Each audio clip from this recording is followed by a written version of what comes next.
just for fun. This Viking able to get 2 kills in. The Muta's like, where'd he go?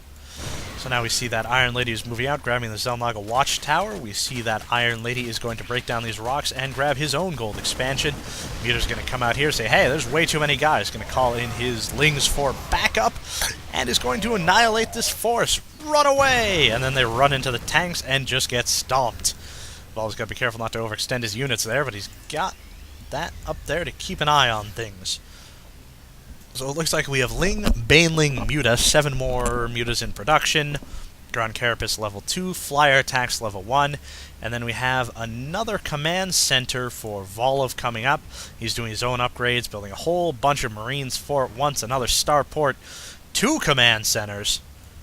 I'm not sure what exactly the point of all of these command centers is. Maybe he's going to build a line of planetary fortresses. Not sure what they're going to do against Mutas, but you never know. So both players actually pretty equal in supply at about 130 to 136. IronLady floating a lot of minerals. He's got 2,000 minerals and not so much gas, so look at him to maybe try and dump that somewhere. You see the Xel'Naga Watchtowers being fought over, and all of these Mutas are going to come in and go, I don't think so. That's my tower, darn it. Take that. And looks like our Mutaball is going to move out. Is going to see that he does not like what he sees there, so he's going to come at an angle, do some shelling, maybe pick off a tank, but the Marines stim in just in time. Now the Mutas are going to fly over and start doing damage against these buildings. The Marines are going to stim in and try and pick one off, but these Mutas doing a very good job of harassment. So they're just going to kind of park themselves here and wait for the next round. We see Volov's not having any of that, so he's moving out a whole bunch of forces in an attempt to get a little bit more map control. In the meantime, we have an infestation pit coming out, 30 Zerglings being produced. Ouch, it's going to be a lot of Banelings shortly. A major engagement in the beginning of the map. Unfortunately, those tanks siege up and are not able to get away quickly enough. The Banelings shred all of the Marines, most of the Marauders. These 2 guys are like, I've had enough of that, I'm going home. Unfortunately, Marauders not able to fire up and getting taken out. So it was a pretty big hit. We can check the units kill tab, just about equal, but the army tab, it's 64 in favor of IronLady to 47 of Volov, and the worker supply, still pretty equal, both players on 3 bases. But Volov's got, like, pocket command centers. He's got another one here, he's got one down here, he has one over in the corner. I'm not sure why he wasted 1,200 minerals on building so many command centers. I guess he's just going to try to triple expand, which is an interesting move. I mean, he's not that far behind, but IronLady's got a tremendous amount of minerals that he's just not spending. Finally see he's going up to Hive Tech, getting pathogen glands, building another hatchery. Yep, he's taking his gold hatchery, his Mutaball, Mutaling Infestor is just getting ferocious. All of those Banelings like Marines. They've got their 2-1 upgrades. As far as the Marines, they're only at 1-1 upgrades. And now we're going to see him move in. Oh, Marauder's out of position. He's got a Thor out there. Those Banelings, though, are just going to melt the entire army. Ouch. Going to melt the Thor, going to come in, melt the tanks. All of the Marines are just dying in one acid-stuffed ball of death. It's actually pretty painful. Both sides losing a pretty tremendous amount of their army. However, our Zerg player, he's got, you know, a macro hatch and so on and so forth. The SCVs are getting their kills in. Go, baby, go. Some brave SCVs. I wouldn't do that. I'd be like, what? You run out of Marines? So now we see a whole bunch of Banelings coming up. We've got 4 Corruptors on the way, 16 Banelings morphing, and another hatchery coming out. Is he building... Oh, that's still that hatch. I thought he was building a second macro hatch. Silly me. In terms of supply, it's 132 for our Terran player and 125 for our Zerg player, but we could probably see that hop up now that he's got yet another hatchery to produce units from.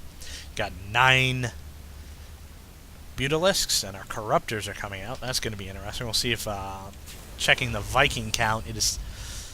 No Vikings on the map, so that's going to be difficult to deal with those Corruptors, but, you know, a whole lot of Marines and a whole lot of tanks. Tanks are getting their upgrades, Marines are getting their upgrades. We have a Ghost Academy coming out and a Sensor Tower, just to keep an eye on things. We decided to get a Planetary Fortress down here. Looks like he's moving over to the corner, so a double expand with a little bit of pressure, but these Marines are just not enough to deal with Ling, Baneling, Muta, Corruptor. So they're just going to get tossed. The sensor tower just kind of keeping an eye on things and going, ah.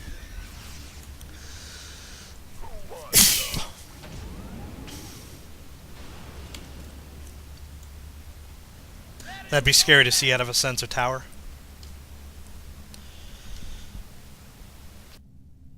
You want a piece of me, boy? Excuse me there for a second, a little something caught my throat. So Volov aware that there's just a large army parking itself right outside. Lots of air units, so now we see another hatchery coming up, infestors coming out, and a great spire coming out. So we might see broodlords, which is going to be terrible. This planetary fortress, not quite morphed yet, so we could see him cancel that and lift off to save it, or he's going to try to drop down some marines. Not quite able to save it, though. He's going to lose that 400 marines. He's going to see the drop coming also. Not to mention the Overlord there. So I'm not sure how well these drops are going to be able to do. Maybe he'll be able to do some damage. But he's... We see that the IronLady is pretty well prepared with it, with the Lings in the base. See another little engagement there. These SCVs are going to try to get picked off, but that Orbital Command Center is going to go, not on my watch.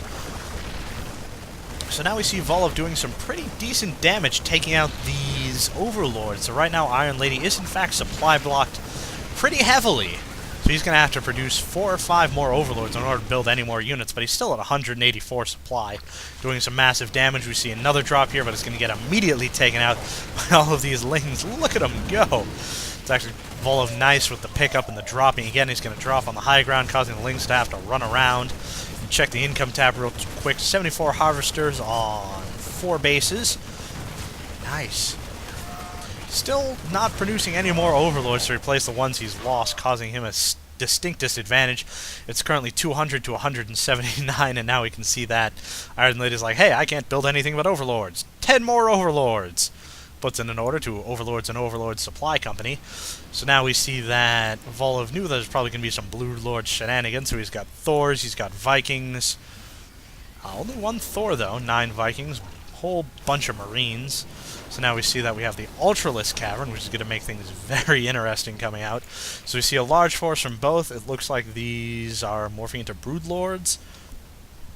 So both players now fully maxed out. Actually pretty equal on bases.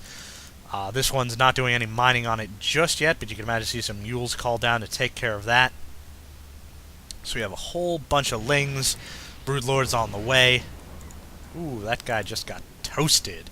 Alright, so now IronLady is aware of what's happening over the corner. He's dispatching his Mutaforce to take care of this planetary fortress. Or with his army out of position, he's pretty spread out. He's still got Lings down here. He's got Lings back there. He's got a whole bunch. He's got a few in his base, which, you know, in a 200-200 war, you want every unit available to be able to be in your main army. So it looks like these Mutas should be able to pick off this Orbital Command Center. They're going to get chased off by the Marines. Upgrades on the Marines. 2-2 upgrades, going for the 3 upgrades. A couple bunkers, and another command center being built. We're going to see the Vikings do a little scouting information, see what's going on over there. Going to come back to the main force. We have a whole bunch of tanks. So any sort of attempt at a Baneling is going to be able to kill a bunch of tanks, but is eventually going to get completely destroyed. So we see a major engagement coming. Banelings coming in.